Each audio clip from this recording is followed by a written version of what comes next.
Hello, Bettie Page fans. Welcome to episode 5 of the official Bettie Page Podcast. I'm Mark Mori, and I'm your host, along with the always lovely Tori Rodriguez. Hi, Tori. How are you today? Hey, Mark, I'm doing great. How are you? Well, I'm doing well, and I'm looking forward to a fun conversation today.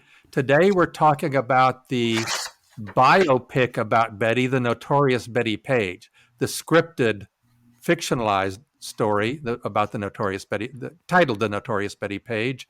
And so, why don't you kick that off, Tori? All right. So the film came out in 2005, but I was totally late to the party, to the Betty party, and I didn't see it until about the summer of 2013.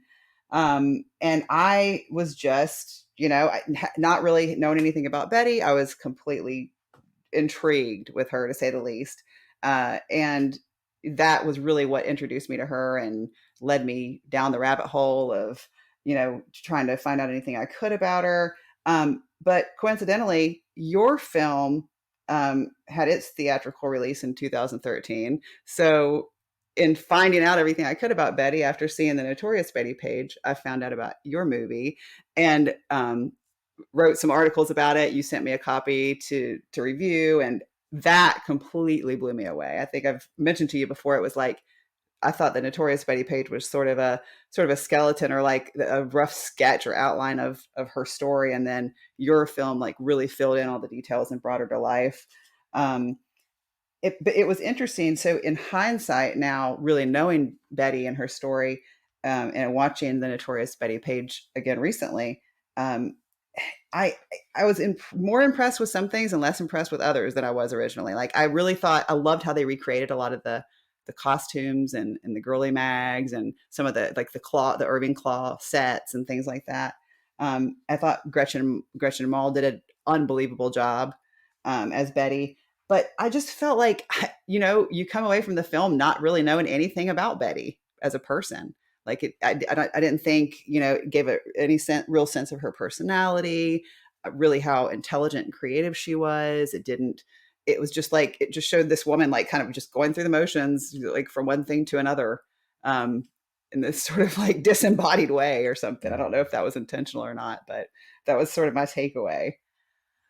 Well, the first time I saw it, it was around the time it came out, and my film hadn't come out yet, and in fact, it was still in production. And I, knowing Betty as well as I did, and knowing her story as well as I did, I was not very impressed by it. Mhm. And now that I've watched it again more recently, I have a little more positive opinion of it. And of course, anything that brings people to Bettie Page is good, I Yeah. think. If that opens the door for people and they get into Bettie Page, then that's great. That's wonderful. Um, I mean, maybe one thing we can talk about Betty's reaction to the film because she watched it, and For that's a sure. story. And maybe we can talk. Do you want to talk about some specifics from the Notorious Bettie Page? Yeah, well, I'm actually really curious, and and I'm sure you'll be getting to this, but like, what was your, I guess, and I want to hear all your thoughts about it. But what was your thought about that particular piece of like really, how it portrayed Betty as a person, like her inner workings or any of that stuff? Well, I think, yes, I think you're right in what you said. They did. It's hard to capture who Bettie Page is. She's such a unique person. And they were sort of reenacting episodes in Betty's life. And of Hmm. course, when you're trying to portray someone's whole life in a 90-minute film, that's not easy to do. And you have to, Yeah. so they kind of compressed some things, had some things happen at different times and different locations than they actually happened. Like the rape scene, Yes. that was in, they portrayed that as in Nashville, but that happened in New York City. And I thought they had, it looked like she got together with Billy Neal, but then I never saw whatever happened with that, except maybe that he was abusive to her. And Yeah. it almost seemed like that rape was while she was with Billy or right after she was with Billy. I don't know. Um, but so the facts of how that thing happened were kind of accurate, but when you hear Betty tell that story, which she does in my film, Mm-hmm. uh, I don't know. When you hear it from the first person who it happened to, and it's Bettie Page telling it with her Yeah. unique voice, it's just, I think it's in a different category, so to speak. So, you Right. know, Right. And I don't know if you want to get into this now, but I think it's interesting that you initially were going to make a feature film about Betty. And I'd love well, to hear about that. yeah, I mean, I was actually initially making, and my initial deal with Betty was to make a documentary about her. And I paid her $10,000 to cooperate exclusively with me in making my documentary.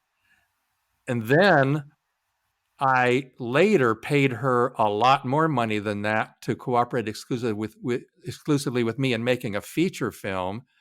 Uh, that I don't know. Should we go into that now? I guess we could do that. Um, so it was in 1996 that through a story I've told, I met Betty through my entertainment attorney Bob Darwell, uh, and he was originally told me he was negotiating a deal with HBO on a Bettie Page documentary.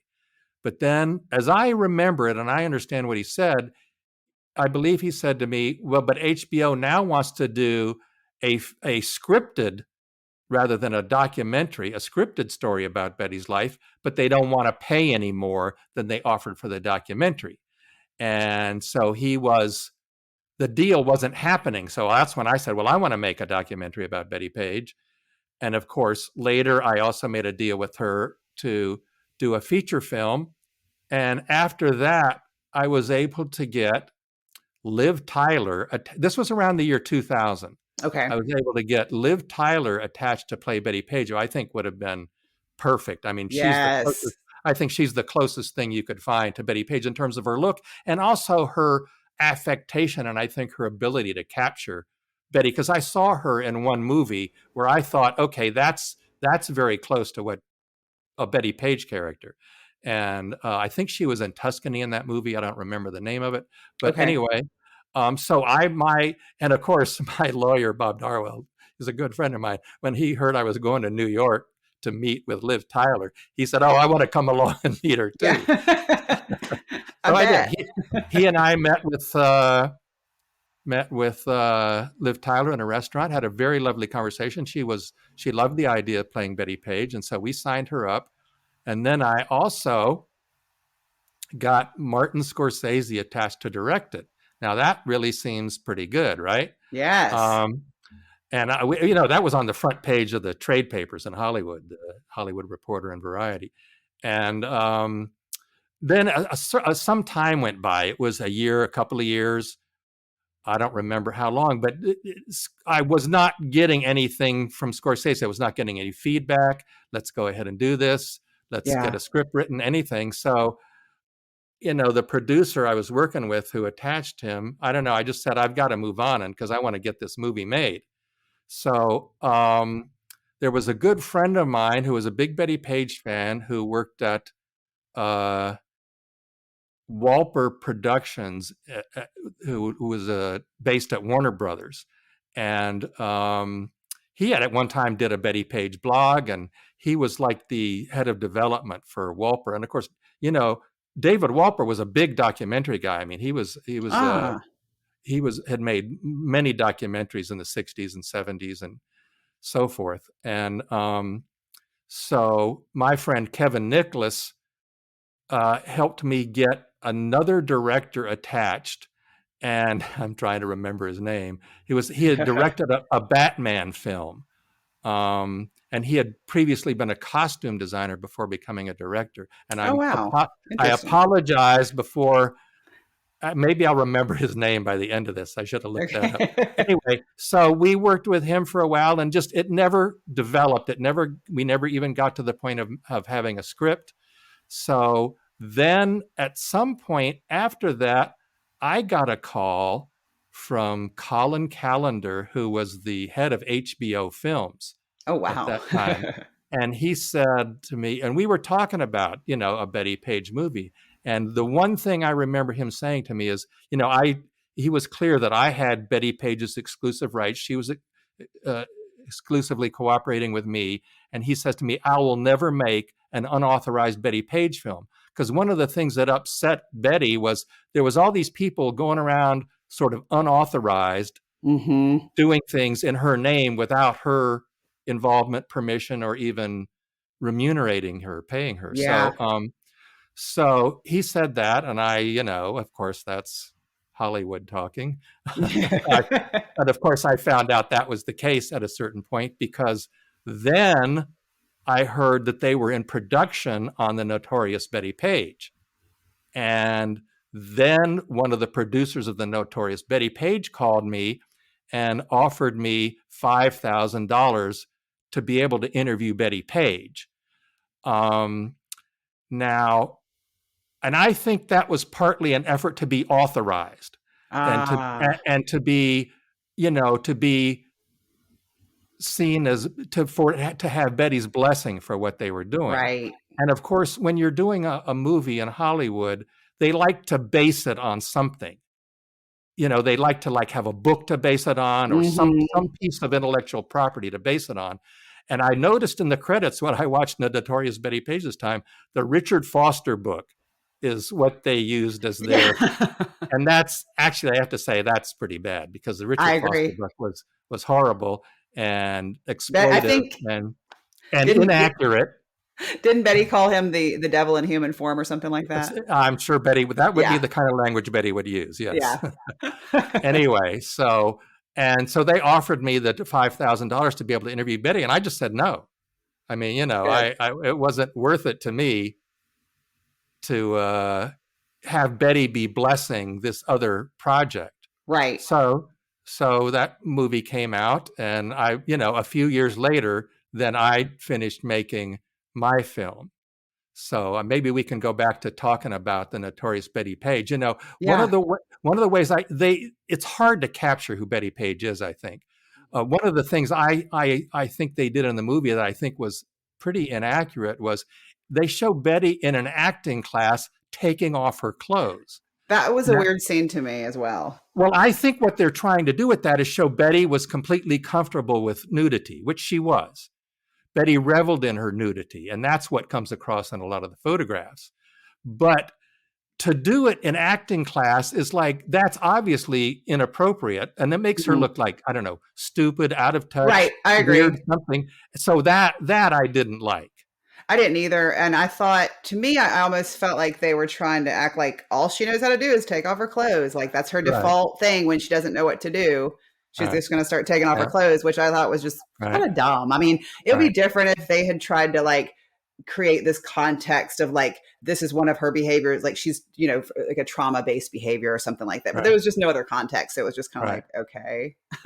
Well, in fact, I was waiting for him to do what Betty actually did in acting class. And maybe they did do a version of this, but Betty did some acting piece really well. And I think they did do this in Notorious Bettie Page. And they said, well, Betty, where did you get that from? And she says something about, she makes a reference to Jesus. Yes. And not wanting to be, go to hell or be whatever, something about, it was from a religious motivation. And she was obviously very religious. Right? Yep. And it's interesting too, because I don't know just how, I mean, we know that she became a born again Christian in her later years. And I know she was religious earlier in life, but I just don't know the extent to which she was. Like in the film, I was kind of surprised to see it be such a consistent thread, because maybe that's just an area that I don't know as much about her. I think she always believed in God. It's not clear to me how much she went to church, say, when she was in New York. Yeah. But I think she always believed in God. And then after she retired from modeling, it went to another level. Yeah. When she said she was born again and that sort of thing. And, and then she was going to the Crystal Cathedral later in life. When she was living in Los Angeles, she would, at a holiday, she would go to the Crystal Cathedral, that big 10,000 member. That was one of those mega churches that was on TV, and Reverend Robert Schuller was the pastor. And of course, he officiated at her funeral. You see that in my film. That's how he came to officiate at her funeral, because she had actually attended his church. Oh, very cool. Yeah. And he said a funny thing. He said to me, because I talked to him after, and I think we even interviewed him. I talked to him after the funeral service, and he says, well, it took Bettie Page, and Hugh Hefner was at the funeral. He was sitting right on the front row with these two 19-year-old new girlfriends that he had, the twins. And he said to me, it took Bettie Page to bring me and Hugh Hefner together. So that was kind of funny. Yeah.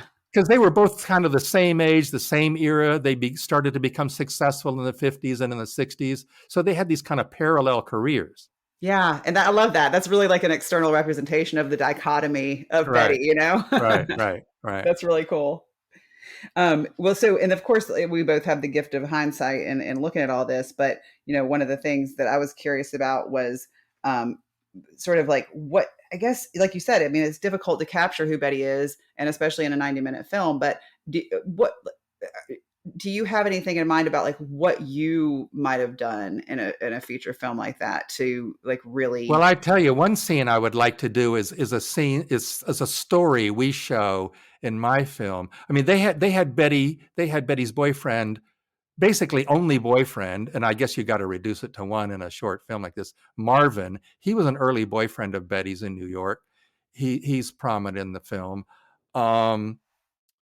But Bettie said Marvin didn't really like sex that much. So right. And didn't she? I think she said she just like wasn't attracted to him. Like something like that. Yeah. It seemed like she was talking about it more as a platonic relationship. Yep. But anyway, she had this other boyfriend who later became an advisor in the Nixon White House. He was a military guy.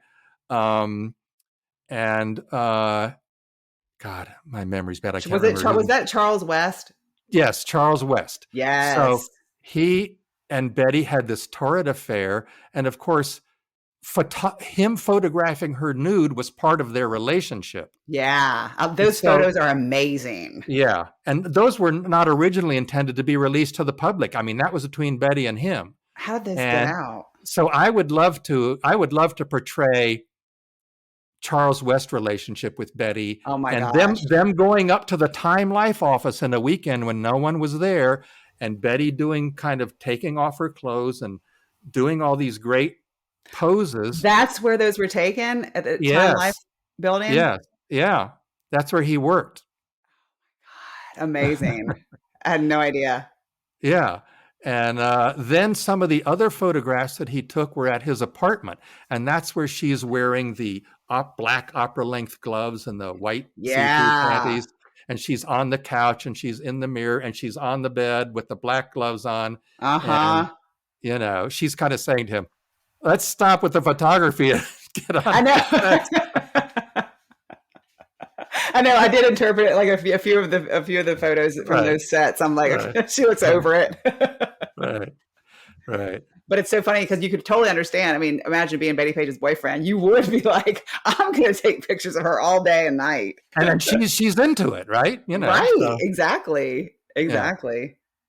Yeah. Those were his private collection. And at some point, they got released to the public. And I don't know exactly when that was, but it was in time to go into my film. I know that. And I was also able to use an audio recording that had been done with Charles West by the Bettie Page's guy. I'm bad on names today. Greg Theakston. Greg Theakston, right. Greg Theakston provided me with audio recordings of two of Bettie's boyfriends, which were really great stories. Amazing. Yeah. Who was the other one besides Charles West? Was that was another thing I would like to put in a movie Richard R Bibb was this great car designer. I mean, and we have pictures of his car designs in the film, and he designed a watch for Bettie, and there's a picture of him and Bettie standing next to one of his designed cars. And in fact, there's a funny story. I'm from Jacksonville, Florida, and I came down to Jacksonville for a screening of Bettie Page Reveals All at a local theater here, and this guy that does a vintage car show showed up, and we got to talking later, and he at his next vintage car show, which is on Amelia Island. I mean, it's all these expensive, Porsches and Ferraris and all these kind of things. He had Richard R Bibb's car that he designed that is in the picture with him and Bettie Page. So that was really Oh, cool. wow. Yeah, Yeah. absolutely. Yeah. And so I guess he knew something about that because he came to see the film and he pointed, that's the car. And we're showing it out at our Oh my God. car event. Yeah. That's so cool. Yeah. But that's awesome that you had that audio recording of Charles West, because it seems like over the years, as I like continue to search Bettie stuff periodically, it seems like the Charles West stuff has dropped off. Like it's almost like they're trying to like scrub that relationship or something. Yeah. I mean, they're pictures that are very revealing, many of them. Mm-hmm. And so you can't put them on Facebook without censoring them. Right. So it's harder to, a lot of places want to censor nudity. So, they don't show up because of that, or they show up censored. Oh, by the way, I forgot to mention in the beginning, we are going to be at the end of the podcast announcing a giveaway of 3 signed DVDs or Blu-rays of Bettie Page Reveals All. So stay tuned for that. Yep. Check out our social media pages for that, and we'll give you more details on where to find us later in the episode.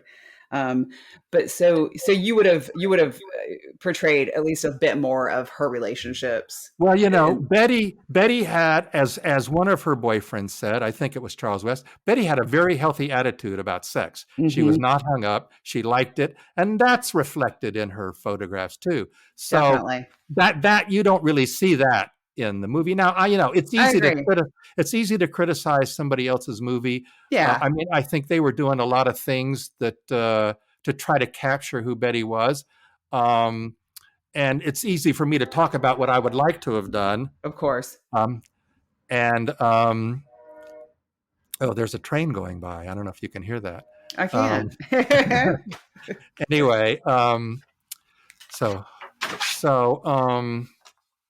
but yeah, no, I see what you're saying. It's. I mean, like I said, we have the gift of hindsight, and it's easy to kind of come in like afterwards and say, "Oh, I would have done this, this, and this." But right. And you're also comparing a fictionalized movie mm-hmm. with the movie that Bettie actually, you hear her voice and you see all these great photographs, or you see the actual Bettie Page and you hear her voice and you get her personality. So, it's a different thing. Yeah. I mean, and I'm sure it became apparent to you. I mean, even though you planned to have Bettie involved in your film, I'm sure it became apparent that you really can't. It is almost impossible to capture her essence without her portraying it and telling it herself. I would like to have done that with tried it with Liv Tyler, but we weren't able to get that far. That's a bummer. Oh my God, that would have been amazing to see. Right. So, and Liv Tyler was about the right age at that time too. I think in say her early 30s, which is I think what Bettie was in her early 30s. Portraying herself as being 22 and 24 and passing, people assumed that was correct. Right. Wasn't it like in the film, Bunny Yeager was like, I wouldn't tell people your real age. Right. So maybe we should go on to some of the questions we got on social media. Okay. Yeah, we actually, it wasn't so much questions as we got a few comments. Like a lot of the comments were very favorable about Gretchen Maul's performance, which again, I totally agree with. I mean, I think she did as good a job as anybody could have in that role. What did you think about her performance, by the way? I thought Gretchen Maul was good. And one of the comments, there was a Charles Laporte that commented on one of our social media, said, I thought Gretchen did an amazing job portraying Bettie. Well, yeah. I mean, to me, her face doesn't look a lot like Bettie. I agree. But with the way she did the hair and, I think she did a pretty good job. Yeah, I think so too. I mean, I think she, like you said, I mean, her face wasn't the same, but I think she really kind of embodied her overall pretty well. Right. But yeah, in kind of in line with what you've said about how a lot of the value of the movie has been bringing new fans to Bettie. Miss Lady Lace, one of our supporters on Instagram, who's an amazing burlesque and pinup influencer herself. She said, I definitely appreciate it. It's not accurate, nor did Bettie like the film. I first saw it as a teenager, and from the photos I'd seen of Bettie, I thought it captured her essence. at that time I didn't know too much about her. So it was very interesting. And then she said, I'm glad there are more resources now. And for people like you who've put so much hard work into preserving details of her life. And then she said, I think it inspired a lot of people to look more into her life and who she was, which That's great. Yeah. That's good. Oh, and that reminds me, I didn't tell the story about Bettie Page's reaction to the film. Oh, yes. So Hugh Hefner used to do this weekly movie night at the Playboy Mansion, and they'd have a group of people to come over and watch a movie. Usually they were old classic Hollywood movies. But since, of course, Hefner was prominent in Bettie's life, he did a screening of the Notorious Bettie Page and invited Bettie to come over and watch it. And so Bettie was there in the room at the back of the audience, and I'm going this story by memory. Yeah. Richard Bann, who's in my movie and knew Bettie very well, and he may be the one actually who took her over there to the Playboy Mansion. He said to me, and he tells this story in my film. Okay. He said, all of a sudden you heard from the back of the room, lies, lies, lies. Why don't you tell the truth? Oh my God, you do her so well. Well, I've obviously listened to her a lot. Yeah. And so, yes. So, and actually, I think she ended up leaving or having to leave, she was so upset they escorted her out of the room, and she was very upset. Now, if you're Bettie Page and you're seeing the Notorious Bettie Page, I can understand why she would react that way. I mean, it was not, because they were, they compressed all her boofriends into one, which was Marvin, which was not her favorite boyfriend. And, right. And all of that stuff. So, I can see why she would object. And Bettie, I would think, is more kind of literal, if you know what I mean. Yeah, that makes sense. So, right. Yeah. That might have been confusing for her. And also, where did I see, I don't know if it was in your film or elsewhere, but it was like, it seemed like the part that she got most upset about was the sexual assault that, like you said, happened in New York, but they portrayed it as happening in Nashville. But I think, where did I hear? Well, that's reminding her of a very traumatic incident, which she had no trouble describing it to me, and you hear her description of it in my film. But it may have been reminding her of that trauma in a way that she grated on her. Yeah, and then I think too, I don't know if she said this in an interview that I read, or I wish I could remember where, but she said, and let me know if it was in your film, but where she said that specifically about that part of the story, that she had never told that story herself publicly. And so she was really just shocked and surprised and, just really blindsided by it, that it was in there. So I almost got the feeling she didn't expect that to be portrayed. Well, maybe so, but I don't know, maybe that's in the Foster book. I don't know. But she told me that story. See, I did another lengthy interview of several hours with her after the Foster book came out, because that's when we found out that she had been in a mental institution, which she had not previously told me about. But she was fine talking to me about about the mental institution. And she told me, and I don't remember if she told me the rape story in the first interview or the second, but she told it to me with, I didn't have to pry it out of her, so. Did she have trouble like telling you the story? No. Or it was okay? No, pretty she would say, like, those snakes. She would make those kind of comments, about the guys who assaulted her, those snakes. And of course, the story is an example of how naive she was, right? Because she gets in the car with these strange people, and she thought it was kind of a double date, right? But it was set up that way to lure her or somebody into that situation. So, yeah, they did a good job making it appropriately scary. I mean, it was just like, oh my God, it just keeps getting worse and worse. Starts out with, another person gets in the car you're not expecting, and then you get to the place, there's these two other guys. I mean, it's just horrific. Right. But and then someone else said, Lucy Vivienne on Instagram said, I liked the film, but was disappointed that it only explored her early years. And I felt like it watered down her hardships to fit the rating.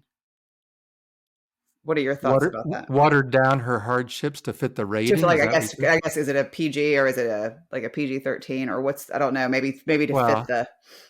I would think, I mean, mine's an R, a hard R with sexual, it was new. I forget what they Yeah. described it, sexuality and nudity throughout or something like that. They said, We I only was roll proud. hard R's over here.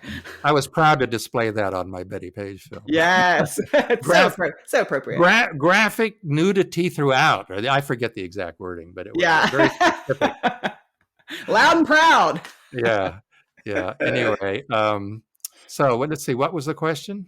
It was just, she said, Lucy Vivian said she liked the film, but she was disappointed that it only explored her early years.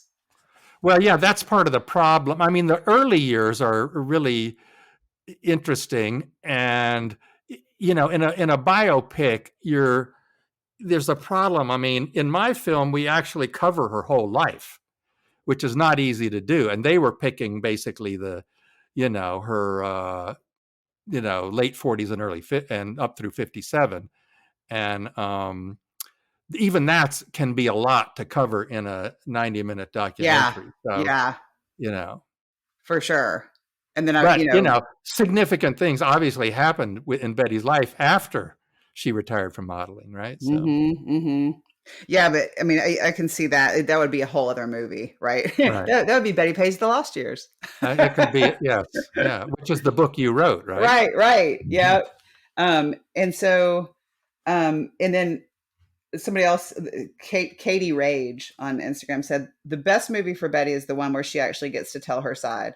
Bettie Page Reveals All is the only Bettie Page movie worth mentioning, in my opinion. So kudos to you. Thank you for that. Yes. Thank you for that. Yeah, and our friend Evan Lowenthal said, "What about the other biopic, Dark Angel?" And I guess we're going to have to deal with that in a future episode, because I watched it years ago, but I don't remember it. I don't remember being particularly impressed by it. But of course, I watched everything about Bettie in the course of making my film. But we'd have to go into that one at a later point, I think. Yeah, and I'm surprised I haven't even ever seen that. So I'll definitely have to take a look at Dark Angel. Yeah, I think it maybe was only on DVD. It was before streaming. Okay. It may be streaming now. I don't know. Then my friend Chuck Scott, a good friend of mine in LA, he said, "Why are so few of her films and pictures available? Who destroyed them and why?" Now, there were pictures and films of hers destroyed or lost, as part of that repression in the 50s. But Bettie, as I said before, by my calculation, Bettie was the most photographed model of the 20th century. And there are many more pictures available of Bettie Page than anybody else you can think of. Yeah. And this is how even today we find new pictures. We post pictures of Bettie every day on our social media. We find new pictures of Bettie that we haven't seen before. And I collected 20,000 discrete different images when I was researching the film, and we used 1,000 of them in the film. So there's no Marilyn Monroe, no other model is going to come close to the number of pictures of Bettie. And there's a number of her 8mm films that survived. I'm sure all of them didn't survive, but I went to Movie Star News in New York and made a deal with them. I transferred something like 10 of her 8mm films to video, and I believe some of those are on the DVD. Oh, very cool. And of course, you see clips from many of them in Bettie Page Reveals All. Yeah. I think one of the things that sucks is that there's not more. There's really, I think, only that one known clip of her speaking when she was younger. I mean, of course, we get lots of her narration in your film, which is wonderful, and her older voice. But it's interesting that there's not much with her speaking. She only says a few words, and you see that at the very beginning of my film, and that's the only thing I could find where you actually heard her voice back then. Is that the one where she's like, "Of course I'm real"? Right. Yes, that's it. Yeah. I think when I was watching the Notorious Bettie Page again, having known that clip now and other stuff, I was like, I think it's interesting. I think Gretchen Maul totally modeled her voice, her Bettie voice, after that one clip. Could be, yeah. Yeah. Well, Betty was in some TV shows, and I searched high and low, but could not find the couple of TV shows that she was supposedly in. Like the Jackie Gleason Right. show or something like that And was one of yeah, them. and there was another one too. And I don't remember now which one it was. But in something like 1956, she was declared pinup model of the world or some title like that. Oh, And that, wow. yeah, and that was probably some PR person's thing. But that was about the time she had appeared in one of those TV shows. Yeah. Very cool. Well, let's see. There was just one more question. And some of these aren't so much related to, like that last one, or not so much related to the film, the Notorious Bettie Page, but are more just about questions about Betty. But one person asked, did she cut off her landlady's finger in it? In other words, did they portray? Ah, okay. And then there was somebody else answered that one, said fingertip. And no, it ends with her going back home after the Senate obscenity hearings.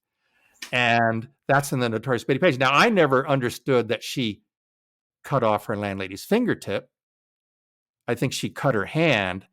Do you know that?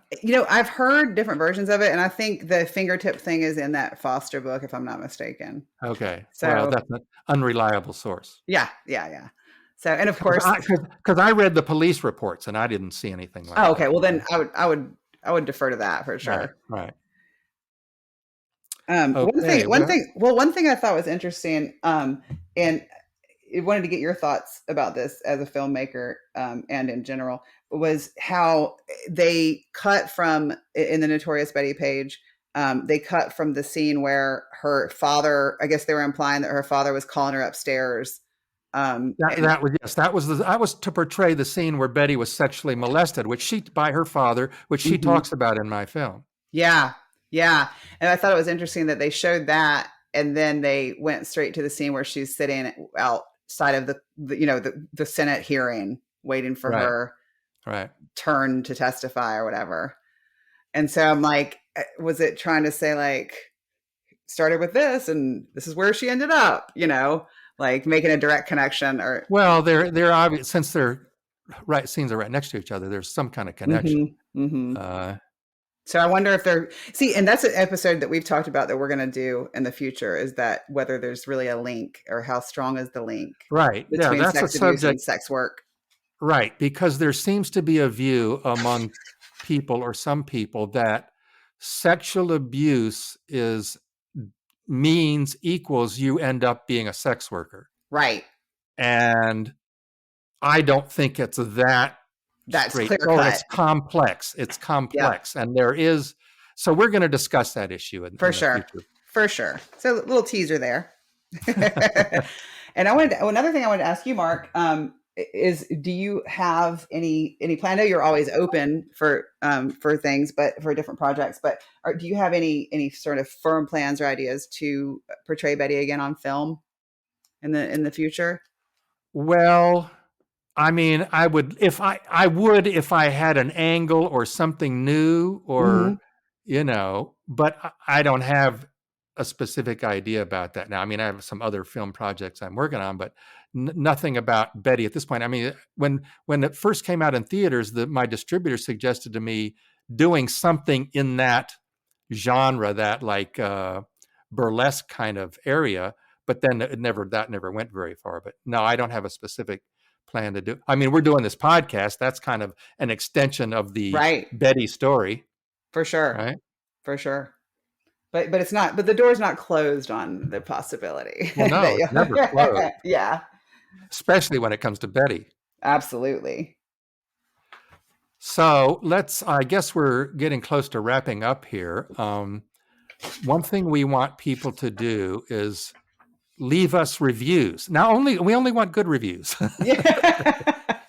I'm sort of kidding about that, but good reviews and good, high ratings help us get noticed by more people. So if you like Betty and like the podcast and want to spread the Betty love, yeah. Yeah. And I think I think people can. So, and you might know more about this than I do because you follow various podcasts, whereas I'm newer to it. But are there places on the different podcast apps that we're on, like Audible and Apple and Google, Well, and I where know people can review? Apple has ratings and reviews, and getting higher up on the Apple ratings, gets you, more listeners and, Yeah, you yeah. know, So we're just whichever podcast apps you're listening on, please right. just take a look and see if there's a way to rate or leave reviews, and we would really appreciate that. Right.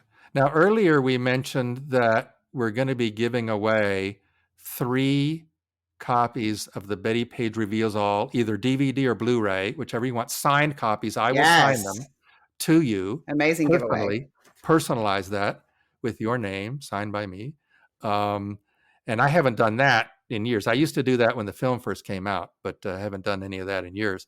So we'll do 3 of those, but that's going to be on our social media, right? Yep, that'll be on our social media. And I am at Bettie Page Fitness on Facebook and Instagram, and you are on Bettie Page Reveals All on On Instagram, Facebook, Facebook, right? and you've got And the big group too, the Bettie yeah, Page the movie. it's called Bettie Page Movie. It's a group run by Bettie Page Reveals All on Facebook. So this giveaway will be on all of our social media.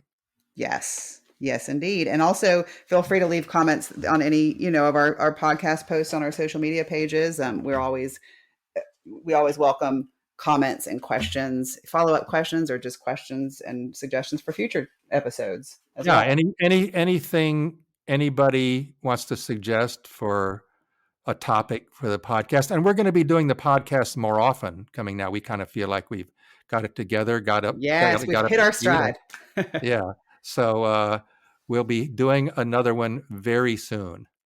Absolutely. Until then, wishing you all the very best. Yes. Talk to you later, Bettie fans. Bye.